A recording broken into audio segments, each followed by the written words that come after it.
हिंदू पौराणिक कथाओं के मुताबिक गर्भ गीता में भगवान कृष्ण ने देवकी के गर्भ में पल रहे शिशु को बताया था। देवकी भगवान कृष्ण की मानव अवतार की मां थी।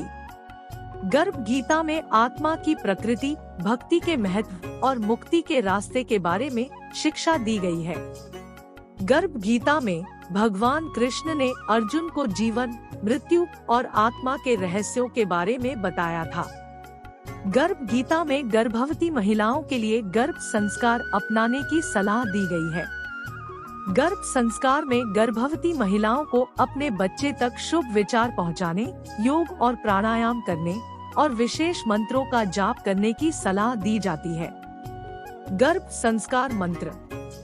हमने नीचे कुछ गर्भ संस्कार मंत्र बताए हैं, जिसका जाप गर्भवती महिला को गर्भावस्था के दौरान करना चाहिए। इससे गुणी तथा संस्कारी संतान की प्राप्ति होती है।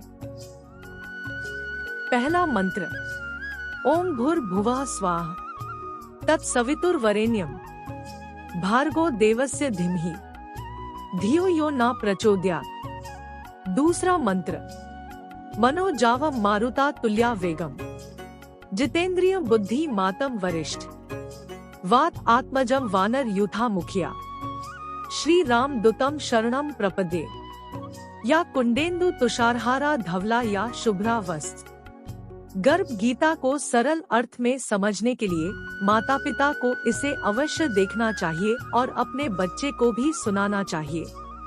कुछ लोगों का मानना है कि गर्भावस्था के दौरान माता पिता द्वारा संस्कृत मंत्रों का जाप करने और भगवत गीता पढ़ने से गर्भ में पल रहे बच्चे के दिमाग के विकास और वृद्धि पर गहरा असर पड़ता है।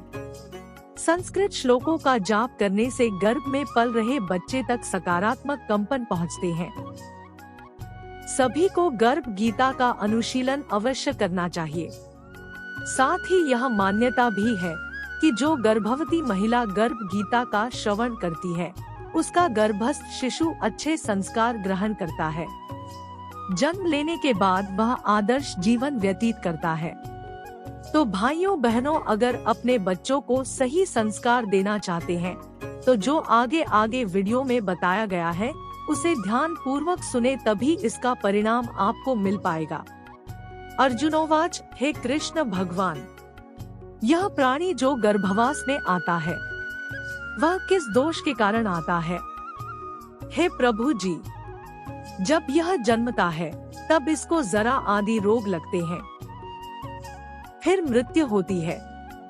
हे स्वामी, वह कौन सा कर्म है जिसके करने से प्राणी जन्म मरण से रहित हो जाता है? गर्भ गीता बहुत ही अनोखा ग्रंथ है। इसमें संपूर्ण ज्ञान समाहित है। श्री कृष्ण भगवान जी का वचन है कि जो प्राणी इस गर्भ गीता का सद्भावना से विचार मनन करता है, वह फिर गर्भवास में नहीं आता है। उसे जीवन मरण के चक्र से छुटकारा मिल जाता है। सभी को गर्भ गीता का अनुशीलन अवश्य करना चाहिए।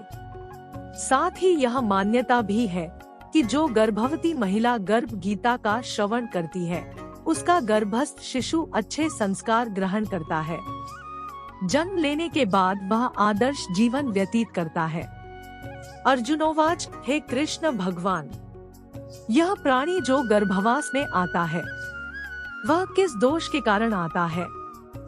हे प्रभु जी, जब यह जन्मता है तब इसको जरा आदि रोग लगते हैं, फिर मृत्यु होती है। हे स्वामी, वह कौन सा कर्म है जिसके करने से प्राणी जन्म मरण से रहित हो जाता है? श्री भगवानोवाच, हे अर्जुन, यह मनुष्य जो है सो अंधा व मूर्ख है, जो संसार के साथ प्रीति करता है।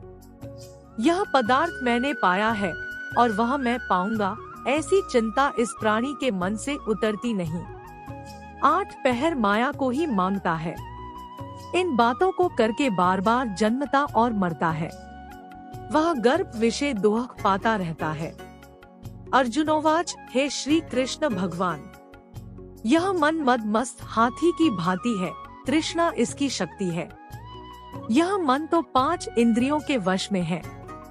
काम, क्रोध, लोभ, मोह और अहंकार, इन पांचों में अहंकार बहुत बली है। सो कौन यल है जिससे मन वश में हो जाए? श्री भगवानोवाच, हे अर्जुन, यह मन निश्चय ही हाथी की भांति है। तृष्णा इसकी शक्ति है। मन 5 इंद्रियों के वश में है। अहंकार इनमें श्रेष्ठ है। हे अर्जुन, जैसे हाथी अंकुश कुंडा के वश में होता है, वैसे ही मनरूपी हाथी को वश में करने के लिए ज्ञान रूपी अंकुश है। अहंकार करने से यह जीव नरक में पड़ता है। अर्जुनोवाच, हे भगवान, जो एक तुम्हारे नाम के लिए वन खंडों में फिरते हैं, एक वैरागी हुए हैं, एक धर्म करते हैं, इनको कैसे जाने? जो वैष्णव है वे कौन है? श्री भगवानोवाच, हे अर्जुन, एक वे हैं जो मेरे ही नाम के ये वनों में फिरते हैं, वे सन्यासी कहलाते हैं। एक वे हैं जो सिर पर जटा बांधते हैं और अंग पर भस्म लगाते हैं। उनमें मैं नहीं हूँ, क्योंकि इनमें अहंकार है, इनको मेरा दर्शन दुर्लभ है। अर्जुनोवाच, हे भगवान, वह कौन सा पाप है जिससे स्त्री की मृत्यु हो जाती है? वह कौन सा पाप है कि जिससे पुत्र मर जाता है? और नपुंसक कौन पाप से होता है? श्री भगवानोवाच, हे अर्जुन, जो किसी से कर्ज लेता है और देता नहीं, इस पाप से उसकी औरत मरती है। और जो किसी की अमानत रखी हुई वस्तु पचा लेता है, उसके पुत्र मर जाते हैं। जो किसी का कार्य किसी के गोचर आए पड़े और वह जबानी कहे कि मैं तेरा कार्य सबसे पहले कर दूंगा, पर समय आने पर उसका कार्य न करे, इस पाप से नपुंसक होता है। ये बड़े पाप है। अर्जुनोवाच, हे भगवान, कई मनुष्यों को आपने सुवर्ण दिया है, सो उन्होंने कौन सा पुण्य किया है? और कई मनुष्यों को आपने हाथी, घोड़ा, रथ दिए हैं, उन्होंने कौन सा पुण्य किया है? श्री भगवानोवाच, हे अर्जुन, जिन्होंने स्वर्ण दान किया है उनको घोड़े वाहन मिलते हैं। जो परमेश्वर के निमित्त कन्यादान करते हैं, सो पुरुष का जन्म पाते हैं। अर्जुनोवाच, हे भगवान, जिन पुरुषों के अंदर विचित्र देह है, उन्होंने कौन सा पुण्य कार्य किया है? किसी किसी के घर संपत्ति है, कोई विद्यावान है, उन्होंने कौन सा पुण्य कार्य किया है? श्री भगवानोवाच, हे अर्जुन, जिन्होंने अन्नदान किया है उनका सुंदर स्वरूप है। जिन्होंने विद्या दान किया है वे विद्यावान होते हैं। जिन्होंने संतों की सेवा की है वे पुत्रवान होते हैं।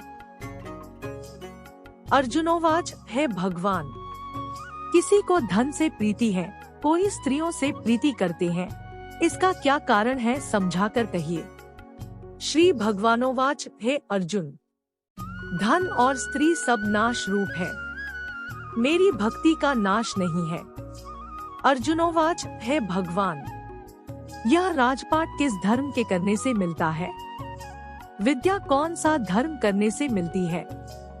श्री भगवानोवाच, हे अर्जुन, जो प्राणी काशी में निष्काम भक्ति से तप करते हुए देह त्यागते हैं, वे राजा होते हैं, और जो गुरु की सेवा करते हैं वे विद्यावान होते हैं। अर्जुनोवाच, हे भगवान, किसी को धन अचानक बिना किसी परिश्रम से मिलता है, सो उन्होंने कौन सा पुण्य कार्य किया है? श्री भगवानोवाच, हे अर्जुन, जिन्होंने गुप्तदान किया है उनको धन अचानक मिलता है। जिसने परमेश्वर का कार्य और पराया कार्य संवारा है, वे मनुष्य रोग से रहित होते हैं। अर्जुनोवाच, हे भगवान, कौन पाप से अम्ली होते हैं और कौन पाप से गूंगे होते हैं और कौन पाप से कुष्ठी होते हैं? श्री भगवानोवाच, हे अर्जुन, जो आदमी नीच कुल की स्त्री से गमन करते हैं वो अम्ली होते हैं। जो गुरु से विद्या पढ़कर मुकर जाते हैं सो गूंगे होते हैं। जिन्होंने गौघात किया है वे कुष्ठी होते हैं। अर्जुनोवाच, हे भगवान, जिस किसी पुरुष की देह में रक्त का विकार होता है वह किस पाप से होता है और दरिद्र होते हैं? किसी को खंड वायु होती है, और कोई अंधे होते हैं तो कोई पंगु होते हैं, सो कौन से पाप से रहित होते हैं। और कई स्त्रियां बाल विधवा होती है, तो यह किसी पाप से होती है। श्री भगवानोवाच, हे अर्जुन, जो सदा क्रोधवान रहते हैं उन्हें रक्त विकार होता है। जो मलिन रहते हैं वे सदा दरिद्री होते हैं। जो कुकर्मी ब्राह्मण को दान देते हैं उनको खंड वायु होती है। जो पराई स्त्री को नंगी देखते हैं, गुरु की पत्नी को कुदृष्टि से देखते हैं, सो अंधे होते हैं। जिसने गुरु और ब्राह्मण को लात मारी है वो लंगड़ा व पंगु होता है। जो औरत अपने पति को छोड़कर पराये पुरुषों से संग करती है, सो वह बाल विधवा होती है। अर्जुनोवाच, हे भगवन, तुम पर ब्रह्मा हो, तुमको नमस्कार है। पहले मैं आपको संबंधी जानता था, परंतु अब मैं ईश्वर रूप जानता हूँ।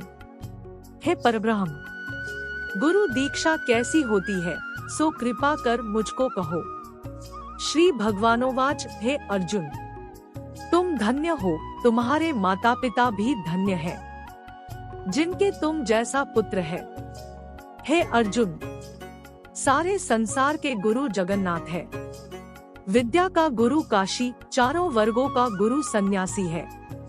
सन्यासी उसको कहते हैं जिसने सबका त्याग करके मेरे विषय में मन लगाया है, सो ब्राह्मण जगत गुरु है। हे अर्जुन, यह बात ध्यान देकर सुनने की है। गुरु कैसा करें, जिसने सब इंद्रियां जीती हो, जिसको सब संसार ईश्वरमय नजर आता हो और सब जगत से उदास हो। ऐसा गुरु करे जो परमेश्वर को जानने वाला हो और उस गुरु की पूजा सब तरह से करे। हे अर्जुन, जो गुरु का भक्त होता है और जो प्राणी गुरु के सम्मुख होकर भजन करते हैं, उनका भजन करना सफल है। जो गुरु से विमुख है उनको सप्तग्रास मारे का पाप है। गुरु से विमुख प्राणी दर्शन करने योग्य नहीं होते। जो गृहस्थी संसार में गुरु के बिना है वो चांडाल के समान है। जिस तरह मदिरा के भंडार में जो गंगाजल है वह अपवित्र है, इसी तरह गुरु से विमुख व्यक्ति का भजन सदा अपवित्र होता है। उसके हाथ का भोजन देवता भी नहीं लेते, उसके सब कर्म निष्फल है। कुकर, सूकर, गदर्भ, काक, ये सबकी सब योनियां बड़ी खोटी योनियां है। इन सबसे वह मनुष्य खोटा है जो गुरु नहीं करता। गुरु बिना गति नहीं होती, वह अवश्य नरक को जाएगा। गुरु दीक्षा बिना प्राणी के सब कर्म निष्फल होते हैं। हे अर्जुन, जैसे चारों वर्णों को मेरी भक्ति करना योग्य है, वैसे गुरु धार के गुरु की भक्ति करना योग्य है। जैसे गंगा नदियों में उत्तम है, सब व्रतों में एकादशी का व्रत श्रेष्ठ है, वैसे ही है अर्जुन, शुभ कर्मों में गुरु सेवा उत्तम है। गुरु दीक्षा बिना प्राणी पशु योनि पाता है। जो धर्म भी करता है सो पशु योनि में फल भोगता है। वह 84 योनियों में भ्रमण करता रहता है। अर्जुनोवाच, हे श्री कृष्ण जी भगवान, गुरु दीक्षा क्या होती है? श्री भगवानोवाच, हे अर्जुन, धन्य जन्म है उसका जिसने यह प्रश्न किया है। तू धन्य है। गुरु दीक्षा के 2 अक्षर है, हरि। इन अक्षरों को गुरु कहता है। यह चारों वर्णों को अपनाना श्रेष्ठ है। हे अर्जुन, जो गुरु की सेवा करता है उस पर मेरी प्रसन्नता है। वह 84 योनियों से छूट जाएगा, जन्म मरण से रहित हो नरक नहीं भोगता। जो प्राणी गुरु की सेवा नहीं करता वह 3.5 करोड़ वर्ष तक नरक भोगता है। जो गुरु की सेवा करता है उसको कई अश्वमेघ यज्ञ के पुण्य का फल मिलता है। गुरु की सेवा मेरी सेवा है। हे अर्जुन, हमारे तुम्हारे संवाद को जो प्राणी पढ़ेंगे और सुनेंगे वो गर्भ के दोहक से बचेंगे, उनकी 84 योनियां कट जाएगी। दोस्तों गर्भ गीता वीडियो कैसी लगी? वीडियो अच्छी लगी तो वीडियो को लाइक शेयर जरूर करें और हमारे चैनल पर नए चैनल को जरूर सब्सक्राइब करें। कमेंट में जय श्री कृष्णा राधे राधे जरूर लिखें। हमारी वीडियो देखने के लिए बहुत बहुत धन्यवाद।